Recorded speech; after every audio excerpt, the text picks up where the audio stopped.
याकूब की पत्री अध्याय 5 वचन 9 मैं पढ़ रही हूँ, ध्यान देकर सुनो। हे भाइयों, एक दूसरे पर दोष मत लगाओ ताकि तुम दोषी न ठहरो। देखो, हाकिम द्वार पर खड़ा है। Hallelujah, hallelujah, hallelujah, hallelujah, hallelujah. वचन हमें बता रहा है, हे भाइयों, एक दूसरे पर दोष मत लगाओ ताकि तुम दोषी न ठहरो। देखो, हाकिम द्वार पर खड़ा है। Hallelujah, hallelujah, hallelujah, hallelujah. सबको जो दोषी ठहरा सकता है, सबका जो बराबर उनके उनके कामों के अनुसार हिसाब कर सकता है, वह हाकिम, वह न्यायाधीश प्रभु यीशु मसीह दरवाजे पे खड़ा है और उसके सामने कोई भी निरपराध, निर्दोषी या पवित्र नहीं पाया जा सकता है। और इसीलिए वचन बता रहा है कि एक दूसरे को दोष मत लगाओ ताकि तुम दोषी ना ठहरो। Hallelujah, hallelujah. बिल्कुल इसी वचन को प्रभु यीशु ने खुद भी कहा था कि दूसरों पर दोष मत लगाओ, क्योंकि जैसे तुम दूसरों पर दोष लगाओगे, बिल्कुल वैसे ही तुम्हें भी दोषी ठहरा जाएगा।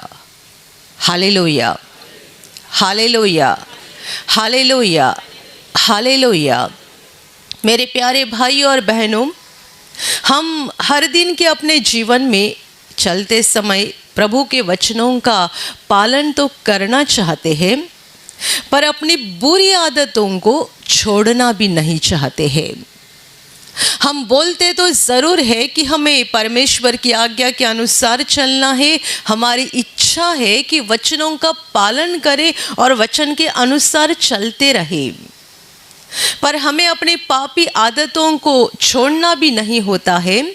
और इसीलिए हम कितने बार परमेश्वर के वचनों के खिलाफ चलते हैं। हमारे बोलने के द्वारा, हमारे चाल चलन के द्वारा, हमारे विचारों के द्वारा हम परमेश्वर के वचनों के खिलाफ बर्ताव करते हैं और बहुत सारे पापों को हर दिन इकट्ठा करते जाते हैं। जो पाप हम दिन भर में करते हैं, उनमें से होने वाला ये एक बहुत बड़ा पाप है कि हम हमेशा दूसरों के दोष निकालते रहते हैं और दूसरों के ऊपर कुछ न कुछ इल्ज़ाम लगाते रहते हैं। Hallelujah, hallelujah, hallelujah. आप देखो, कभी भी कुछ भी होता है, तुरंत हमारी ज़बान हिलती है दूसरों को दोष लगाने के लिए। ये इसके वजह से हो गया, ये उसके वजह से हो गया, इसने ऐसी गलती की, उसने ऐसी गलती की। हमारी ज़बान बहुत जल्दी हिलती है दूसरों के दोष निकालने के लिए, और हमारी ज़बान तब बड़ी भारी बन जाती है जब अपनी गलती को या अपने गुनाह को कबूल करना हो। Hallelujah, hallelujah, hallelujah. आजकल छोटे बच्चे भी दूसरों को सॉरी बोलना या मुझे माफ़ करो, मैंने गलती किया, ये बोलना पसंद नहीं करते हैं। छोटे बच्चों की बात तो, बड़ों की बात तो और ही भयानक है। हमारी ज़बान बड़ी आसानी से हिलती है, इसने ये गलत किया, उसने ये गलत किया, इसकी गलती के कारण ये समस्या हो गई, उसकी गलती के कारण ये समस्या हो गई, पर खुद की गलती के बारे में बोलते नहीं है। इसीलिए तो प्रभु यीशु ने कहा था कि तुम अपने भाई को कैसे बोल सकते हैं कि तुम्हारे आँख का तिनका मुझे निकालने दे, जबकि तुम्हारे आँख में लट्ठा पड़ा है। खुद की आँख को पहले साफ कर, जहाँ इतनी सारी गंदगी भरी है, दूसरे के जीवन की गंदगी को क्या देख रहा है। प्रभु के लोग, कलीसिया के लोग भी इस पाप को बड़े आसानी से करते हैं कि वे दूसरों का दोष निकालने का काम करते हैं और ये भूल जाते हैं कि जब हम दूसरों का दोष निकालते हैं या दूसरों के ऊपर उंगली उठाते हैं, हम खुद परमेश्वर के सामने दोषी ठहर जाते हैं। Hallelujah, hallelujah. हम उस घटना को जानते हैं जहाँ पर लोग प्रभु यीशु के पास एक व्यभिचारी औरत को लेकर आए थे। उसके जीवन के एक पाप को लेकर प्रभु के सामने आए थे। इसने बड़ा अधर्म किया है, बड़ा गुनाह किया है, हमें इसको पत्थरवाह करके जान से मार डालना चाहिए। एक गुनाह को लेकर वे प्रभु के पास आए थे और खुद के जीवन में ढेर सारे पाप पड़े हुए हैं, उसको ढांक के रखा हुआ है।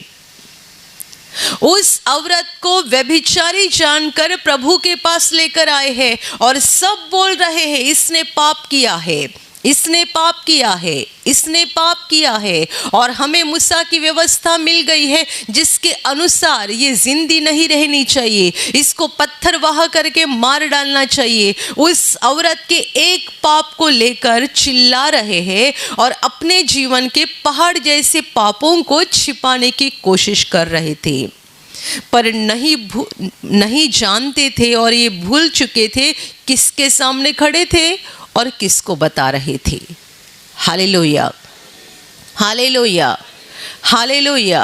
उस महान पवित्र परमेश्वर के सामने खड़े थे जो जिंदगी के हर बात को जानता है, हर पाप को जानता है, यहाँ तक कि मन में आने वाला कोई भी बुरा विचार भी उससे छिपा हुआ नहीं है। और उसी को बोल रहे हैं, इसने पाप किया है, इसने पाप किया है, इसने पाप किया है, इसको जान से मार डालना चाहिए, तुम्हारा क्या कहना है। तब प्रभु का उनको जवाब था, तुम में से जो निष्पाप है, जिसने पाप न किया हो, वह उसको पहला पत्थर मारे। तब क्यों निकल गए? क्यों नहीं पत्थर मारा? प्रभु ने कहा था ना कि तुम में से जो निष्पाप है, जिसने पाप न किया हो, वह इसको पहला पत्थर मारे। तो किसी ने हिम्मत क्यों नहीं की? आप जानते हैं जो उस घटना के समय हुआ था, बिल्कुल वही अंत के न्याय के समय होने जा रहा है।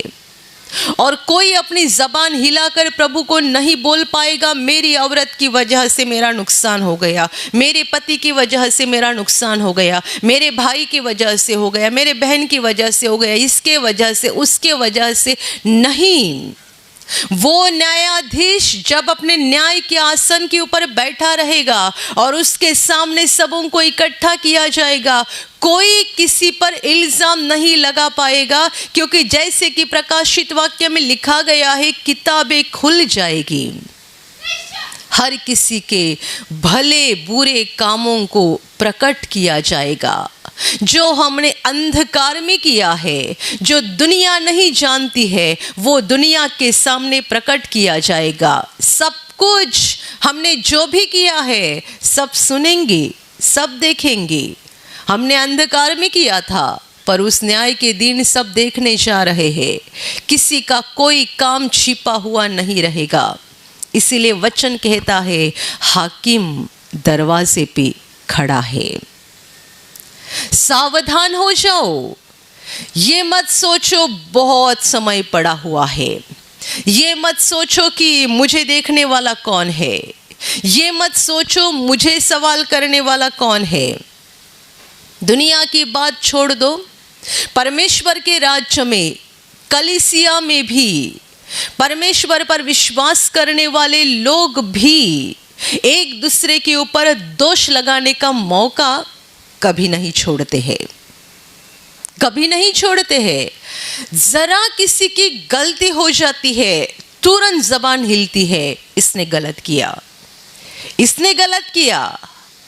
जरा किसी की गलती हो जाती है, तुरंत जबान हिलती है, भूल जाते हैं हम भी तो पापी इंसान है। यदि दूसरों की गलती निकालने का काम करेंगे तो हमारी गलती कहाँ जाएगी? Hallelujah, hallelujah, hallelujah, hallelujah. Bible में लिखा गया है कि प्रेम पाप को ढांप देता है। यदि तुम दूसरों की गलती के ऊपर नजरअंदाज करते हैं और उनको भूल कर माफ कर देते हैं तो यकीनन तुम्हारे पापों के साथ भी परमेश्वर वैसा ही करेगा। हालेलुया। और ऐसा लिखा गया है, जिसने दया नहीं की है उसका इंसाफ भी बिना दया हो जाएगा। आपने किसी को दया नहीं दिखाई है तो तुम्हारा इंसाफ भी बिना दया के हो जाएगा। और यदि आपने किसी के ऊपर दया दिखाई है तो जब आपकी बारी आ जाएगी आपको भी परमेश्वर दया दिखाएगा। जो दया करता है उस पर दया की जाती है, जो दया नहीं करता है उसको भी कभी दया नहीं मिल जाएगी। Hallelujah, hallelujah, hallelujah. आप अपनी गाड़ी लेकर रास्ते से जा रहे हैं, बाजू से कोई दूसरा गाड़ी वाला आ गया और गलती से उसने आपके गाड़ी को डैश कर दिया। उसने गलती से आपके गाड़ी को डैश कर दिया, आप गिर गए, आपके गाड़ी का कुछ नुकसान हो गया। उस समय आप किस तरीके से बर्ताव करने जा रहे हैं? किसी ने आपके गाड़ी को डैश कर दिया है, आपके साथ बुरी घटना हो गई है, आपका नुकसान हो गया है, आप क्या करने जा रहे हैं? यदि आप उसको बोल रहे हैं ठीक है भाई जाने दो, यदि आप बोल रहे हैं ठीक है जाने दो, तो एक बार ऐसा भी आ जाएगा जब आपके साथ भी ऐसा ही हो जाएगा और आपको भी किसी से दया मिल जाएगी ये बोल कर कि ठीक है जाने दो। पर यदि आप उसको छोड़ते नहीं है, उल्टा सीधा बहुत बोल दिया, मेरे साथ बुरा हो गया है, मेरे गाड़ी का नुकसान हो गया है, मुझे पैसा दे दो और ये वो बहुत सारी बातें बोल दी है ना, जब आगे जाकर आपके साथ भी वैसा ही हो जाएगा और आप सामने वाले को बोलोगे भाई साहब गलती हो गई माफ़ कर दो, वे माफ़ नहीं करेंगे। आपने जो पीछे किया है ना वो ब्याज के साथ आपको मिल जाएगा। Hallelujah, hallelujah, hallelujah, hallelujah. अपने प्रार्थना के एक भाई ने बहुत अच्छी गवाही दी थी। वो टेम्पो चला रहे थे और टेम्पो चलाते समय उन्होंने दूसरे किसी के गाड़ी को डैश कर दिया। गलती तो उनकी थी, जो अपने भाई चला रहे थे प्रार्थना के, उनकी गलती थी और उन्होंने उनकी गाड़ी को डैश कर दिया। जब उनकी गाड़ी को डैश हो गया वो सामने वाला व्यक्ति बहुत गुस्सा किया, इनको बहुत कुछ बोला भी और इनके पास पैसा मांग रहा था। मुझे लगता है कुछ तो 1.5 लाख रुपया मांग रहा था। ये भाई बहुत डर गए और उनकी आर्थिक हालत भी ऐसी नहीं है कि वो उनको एक 10,000 रुपये भी दे सके, इतनी भी उनकी हालत नहीं थी। और वह मनुष्य 1.5 लाख रुपया मांग रहा था और ये भाई बहुत डरे हुए थे। उनकी औरत घर में थी, वो भी बहुत डरी हुई थी। उस भाई ने यहाँ फ़ोन करके बताया कि ऐसा ऐसा हो चुका है, मेरे लिए प्रार्थना करो। जब हमने सुना हमें बहुत बुरा लगा, क्योंकि यह भाई की आर्थिक हालत हम जानते थे और 1.5 लाख रुपए भाई लाएंगे कहाँ से। और सामने वाला आदमी, उसके हाथ को भी कुछ तो मार लगा था, फ्रैक्चर हो गया था और उसके भी घर के लोग आ गए, कोई सुनने के लिए तैयार नहीं था। हम यहाँ प्रार्थना कर रहे थे, उस भाई की औरत अपने घर में प्रार्थना कर रही थी, रो भी रही थी। कुछ समय के बाद फ़ोन आ गया। उस भाई ने कहा सामने वाले लोग मान गए हैं और अभी उन्होंने बस केवल 20,000 रुपया देने के लिए कहा है, जो 1.5 लाख मांग रहे थे। और इन्होंने कैसा तैसा करके किसी से उधार मांग के 20,000 रुपया उनको लाकर दे दिया। भी कुछ 1 सप्ताह बीत गया लगता है और 1 सप्ताह के बाद उस व्यक्ति ने, जिसके हाथ का फ्रैक्चर हो गया था, उस व्यक्ति ने इस भाई को फ़ोन करके बुलाया। तो ये भाई को डर लगा, उन्होंने यहाँ फ़ोन करके भी बताया कि पता नहीं वो लोग क्यों बुला रहे हैं, पर शायद कुछ पैसा और मांगेंगे या और कुछ गड़बड़ हो जाएगी, मुझे डर लग रहा है, अब प्रार्थना करो। आप जानते हैं क्या हो गया? ये भाई जब उस भाई को मिलने के लिए गए, उसने कहा आपने जो मुझे 20,000 रुपये दिया था वो मैंने आपको वापस लेने के लिए बुलाया है, मुझे आपका कोई पैसा नहीं चाहिए, ये 20,000 रुपये वापस ले लो। Hallelujah, hallelujah, hallelujah. हम कैसे बर्ताव करते हैं ये महत्वपूर्ण बात है कि हम बस हमेशा ऐसी तैयारी में रहते हैं कि दूसरों की गलती ढूंढे। और कितने सारे लोग हमेशा ऐसे ही बर्ताव करते हैं कि जैसे कि मैं अच्छा हूँ, मेरी कोई गलती नहीं होती है, मेरे साथ मैं सब कुछ बराबर करता हूँ, सही ढंग से चलता हूँ, मेरे हाथ से कोई गलती नहीं होती है। ये सामने वाले भाई ने, जो प्रभु पे विश्वास भी नहीं करते हैं, उसने प्रार्थना के अपने भाई के ऊपर दया की। मैं आपको बताती हूँ, उसने जो दया की है वो व्यर्थ नहीं जाएगी, आगे जाकर उनको भी प्रभु की ओर से बहुत बड़ी दया मिल जाएगी। Hallelujah, hallelujah, hallelujah. ब्रदर हमेशा कहते थे परमेश्वर का कैमरा 24 घंटा शुरू रहता है।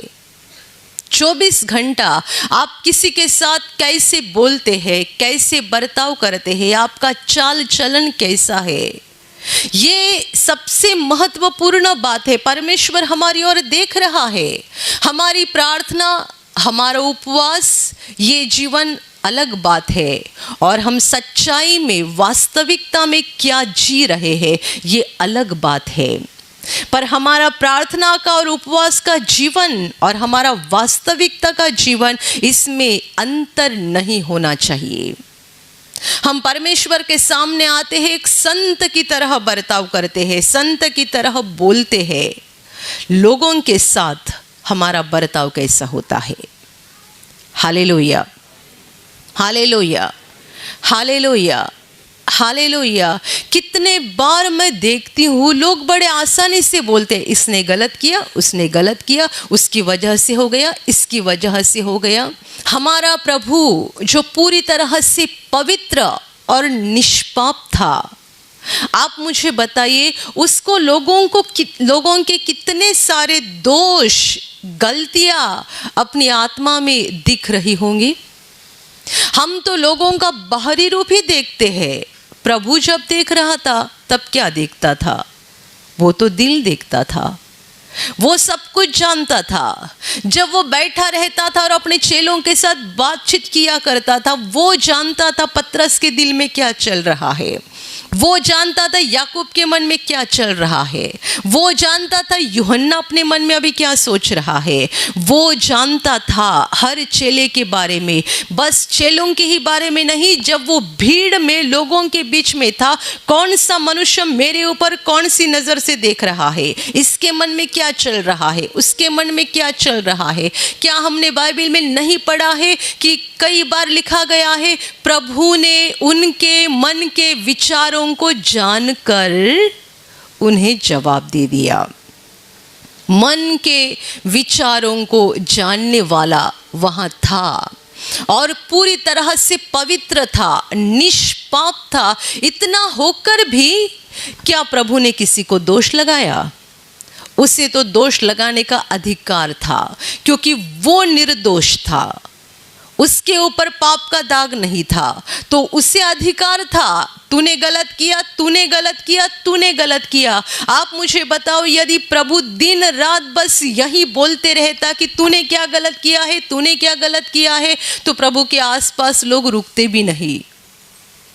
जो महान पवित्र परमेश्वर उनके बीच में था, जो सारे पापों को और दोष को जानता था, वो भी दोष नहीं निकाल रहा था। सामरी औरत के साथ प्रभु कैसे प्यार से बात कर रहा था। आप मुझे बताइए, वह ऐसी औरत थी जिसका जीवन गंदगी से भरा हुआ था, प्रभु जानता था और तो भी अकेले में बड़े प्यार से उसके साथ बातें कर रहा था।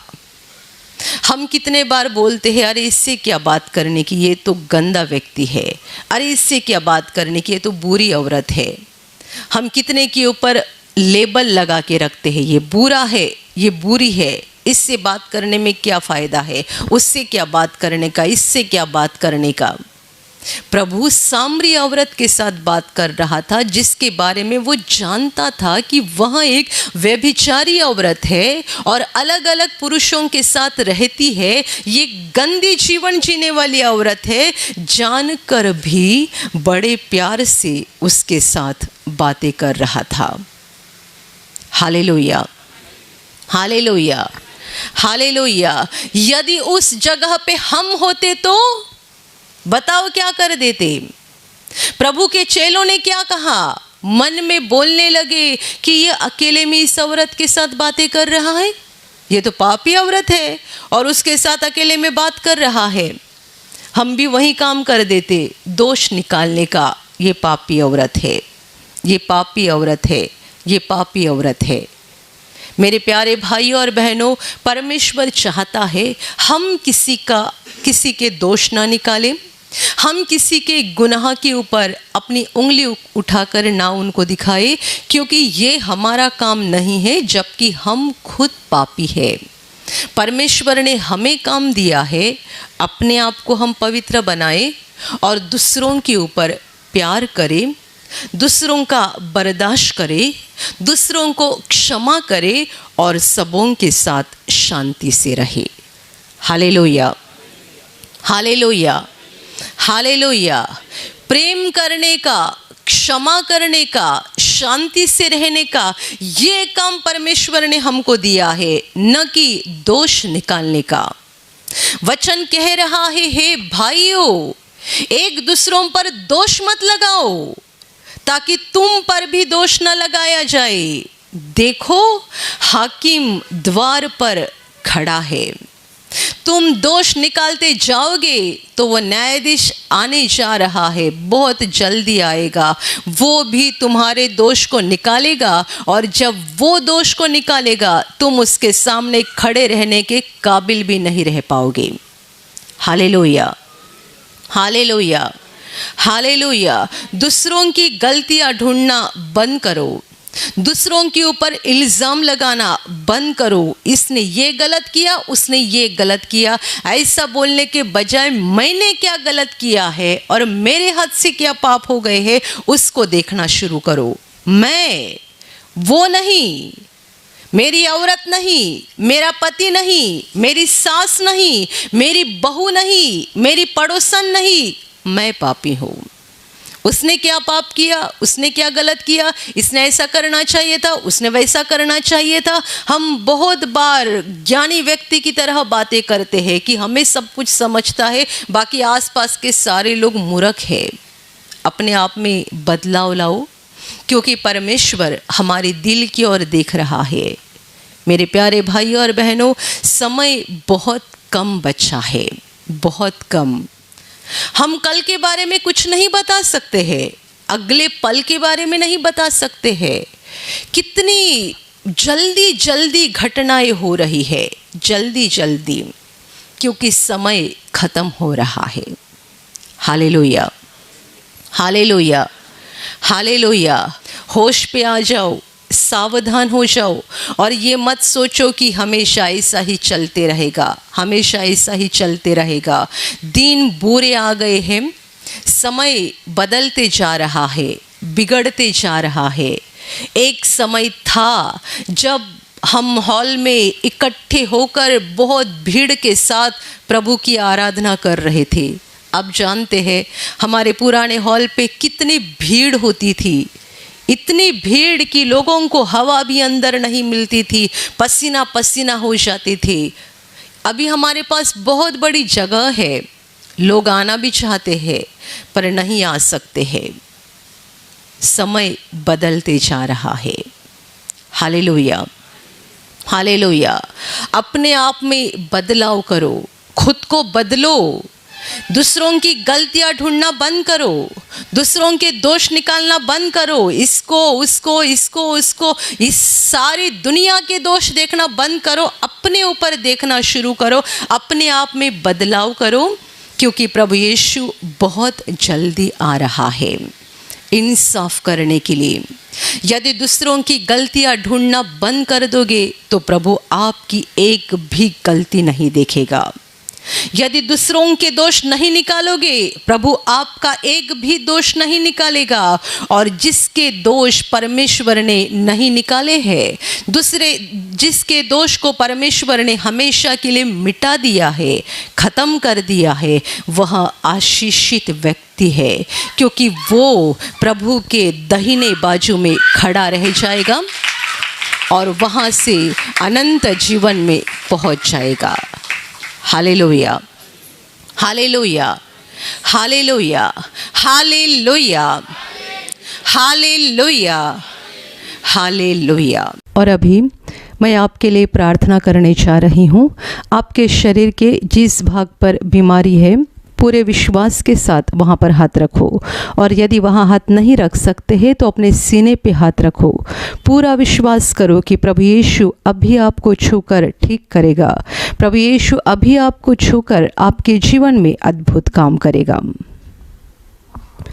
आपके शरीर में से हर बीमारी प्रभु यीशु के पवित्र नाम से इसी क्षण निकल जाए। आपके जीवन का सारा दुख प्रभु यीशु के नाम से इसी क्षण निकल जाए।